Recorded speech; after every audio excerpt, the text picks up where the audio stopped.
생각이 막히면 수익이 보인다. 역발상 투자의 문현진 멘토입니다. 오늘도 많은 종목들이 급등이 나오고 많은 종목들이 급락이 나오고 있는데요. 이런 과정에서 우리가 가야 할 길 상한가에 들어간 종목들 체크해보면 답이 나올 것 같습니다. 도움되신다면 좋아요와 구독 그리고 알람 설정까지 반드시 부탁드리면서 바로 출발을 해보도록 하겠습니다. 자, 그리고 이번 주 토요일과 일요일 제가 오프라인 강연 준비를 했습니다. 토요일은 오후 1시에 여러분들과 창원에서 만날 준비가 되어 있고요. 그리고 일요일은 오후 2시에 천안에서 만날 준비가 되어 있습니다. 오프라인에서만 들을 수 있는 재밌는 이야기들을 제가 준비해서 갈 거고요. 생각보다 조금 깊은 이야기들도 많이 하니까요. 제가 하는 매매에 대해서 궁금하시거나 그리고 시장 전망에 대해서 제가 보는 뷰는 좀 다르죠, 남들하고는. 그래서 그런 뷰가 조금 궁금하다 하시는 분들은요, 오셔가지고 여러분들 투자하시는데 조언이 될 수 있도록 꼭 들어서 여러분들 것으로 만들어 가시길 바라겠습니다. 자, 그럼 오늘도 시장에 대한 이야기를 조금 해보면요. 시장은 조금 빠지고 있습니다. 시장이 이렇게 밑으로 밀려 내려가는 모습으로 진행이 되고 있는데요.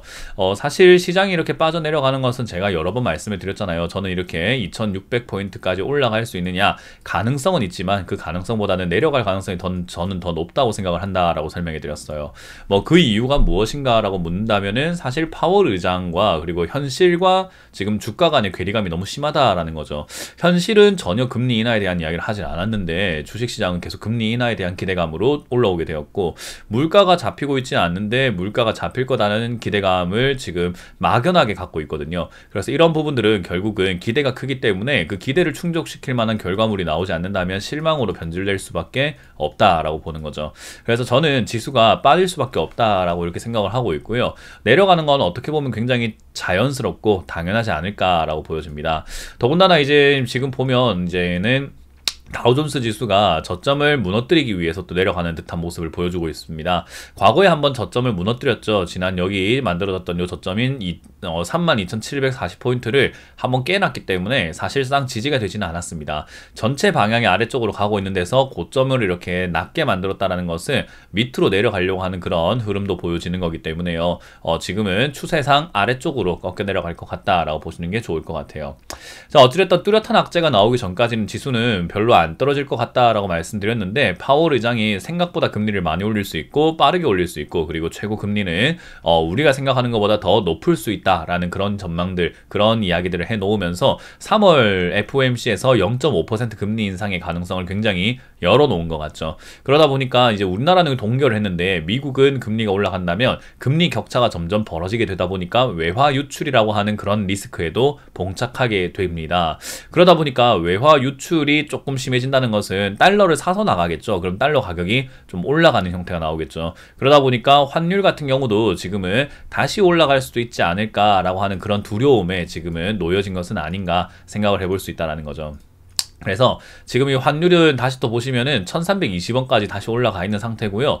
전고점이라고 할 수 있는 1400원까지도 일시적으로 올라갔던 것이 아니라 이제는 저기까지 또 올라가는 거 아닌가라는 그런 걱정거리들이 또 생기게 될 팔자라고 보시면 좋을 것 같아요. 자, 그러다 보니까 지금 증시는 올라와 있는 것 자체가 되게 웃기고요. 그리고 제가 어제도 말씀드린 것처럼 이제 2차전지 관련주들이 너무 끝물인 것 같다. 지금 이제 이번 주, 그러니까 빠르면 내일, 그러니까 빠르면 오늘, 느리면은 이번 주에 이제는 2차전지 관련주들이 마지막 불꽃쇼를 터뜨리고 있는 것 같기 때문에 끝나가는 것 같다라고 말씀을 드렸는데, 오늘 상한가에 들어간 종목만 하더라도 경동인베스트라고 하는 요 기업 말고는 사실상 상한가에 들어간 종목이 없는 데다가 10% 이상 올라오고 있는 기업들에서도 이제는 보면은 2차전지 관련주들이 좀 많이 빠져 있다라는 걸 확인할 수 있어요. 에코프로 같은 경우도 오늘이 이제 마지막 불꽃쇼 또는 내일이 마지막 불꽃쇼가 될 수 있는 그런 상태인 것만큼 사실상 지금은 2차전지 관련주들이 올라오다가 많이 주춤해 있거나 또 음봉을 빠져내려 갔거나 쓸데없이 따라 올라왔다가 약간은 밀려있는 그런 현상들도 우리가 많이 볼 수 있다는 거죠.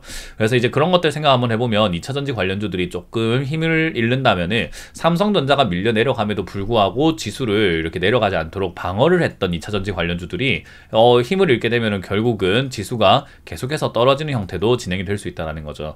그래서 삼성전자로 하더라도 지금 추세상으로는 이 아랫자리까지 이렇게 내려갈 수 있는 추세를 만들고 있기 때문에요. 사실상 지수는 조금 더 밀려 내려갈 갈 가능성이 매우 짙다라고 보시는 게 좋을 것 같습니다.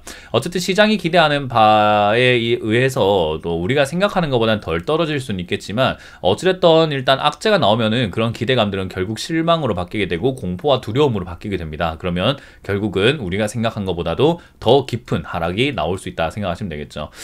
개인적으로 2200포인트를 깰 것 같다라는 개인적인 분석과 견해가 있는데요. 이제 그렇게 될지 안 될지는 아직은 모르다 보니까 저도 미래에서 온 게 아니다 보니까 어떤 악재로 인해서 여기를 밀고 내려갈지는 모르겠어요. 악재가 없다면 저기까지는 안 갈 게 뻔한 거거든요. 그래서 이제 악재가 있을지 없을지를 조금 지켜보면서 우리가 예측을 해보려고 노력을 할 필요가 있다 생각하시면 됩니다. 자, 어쨌든 오늘 상한가에 들어간 종목 10% 이상 올라오고 있는 기업들 보면은 역시 2차전지 관련주들 조금 많이 빠져 있다라는 거 확인할 수 있고요. 10% 이하로 빠지고 있는 기업들에서는요, 국일제지 뭐 이런 것들 좀 빠지고 있습니다.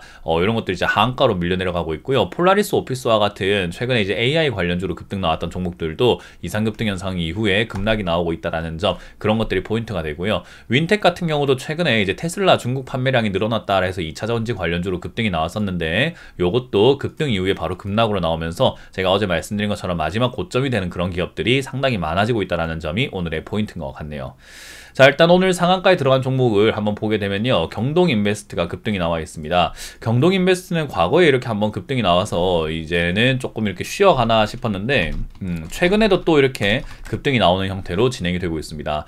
일단 오늘 뭐 상한가에 들어간 이유가 뭐냐라고 하면요, 티타늄 광물 개발에 대한 기대감이 높아졌다라고 하면서 과거에도 티타늄 광물 카자흐스탄에서 이제는 리튬 탐사 이후에 의해 가지고 뭐 공동 협약을 했다, 뭐 리튬 광산을 뭐 개발할 것이다, 티타늄 광산을 개발할 것이다 해서 자원 개발주로 약간 엮이면서 자회사가 조광권을 획득했다 해서 이렇게 급등했던 경우가 있었죠. 그래서 이제 그런 부분들이 자원 개발주, 티타늄과 리튬 개발 관련주로 이렇게 급등이 나와서 최근에 2차전지 관련주가 올라오니까 얘도 2차전지 관련주로서 엮이면서도 급등 나오기도 했고, 티타늄 광물 개발 이야기도 나오면서 자원 소재 관련주로도 급등이 나오는 것 같아요.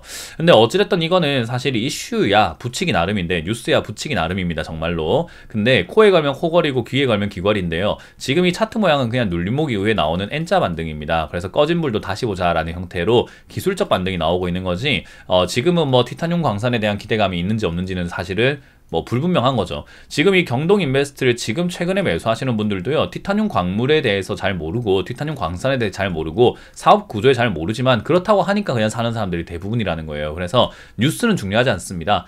이거를 예를 들어서 제가 마시고 있는 이 물을 커피라고 생각하고 팔면 커피가 되는 거고요, 이거를 식초라고 말하고 팔면은 식초가 되는 겁니다. 그러니까 사람들은 그냥 뭐라고 말하는가가 중요한 거지 이게 뭔지는 별로 중요하지 않다, 여기서 돈 벌 수 있지 않을까라는 그 생각, 단순한 생각 하나밖에 없는 거거든요. 그래서 지금 이거는 개인 투자자들이 또 불나방 매매를 하고 있는 자리가 아닌가 생각이 들어요. 그래서 이거는 들고 계셨던 분들, 물렸던 분들, 과거에 내가 아무것도 모르고 물렸다면은 아이고 하늘이 도왔구나, 이렇게 탈출할 기회를 한번 주구나, 이런 게 설거지 단계가 됩니다. 보통 이런 영상을 보지 않으신다면은 여기서 매수를 하셔가지고 내려갔다 올라오니까 아이고 본전 이상 올라가는 거 아닌가, 요즘 신고가 뚫고 올라가는 기업들 많은데 안 팔아야 되겠다라고 생각하시는 분들도 등장하거든요. 그래서 안 팔아야 되겠다 플러스 지금 사야 되겠다가 겹치게 되면서 이상 급등 현상이 생기게 되고 물리는 사람들이 속출하게 되는 거죠.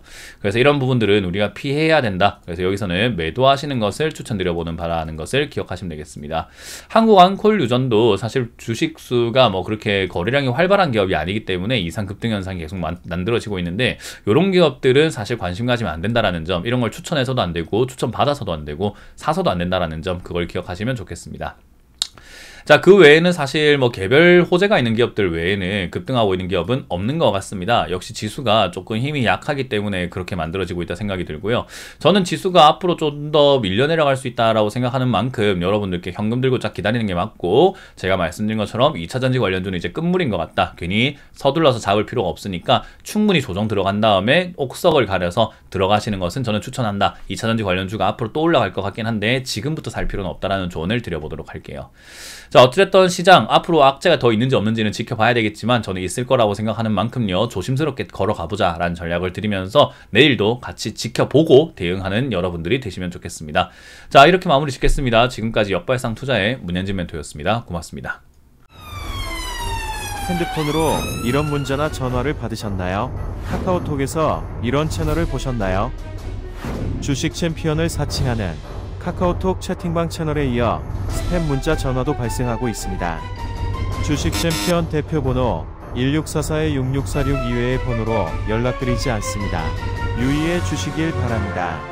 타 번호로 연락을 받으신 분들은 즉시 차단해 주시길 바라며 피해가 발생하지 않도록 각별히 주의 바랍니다.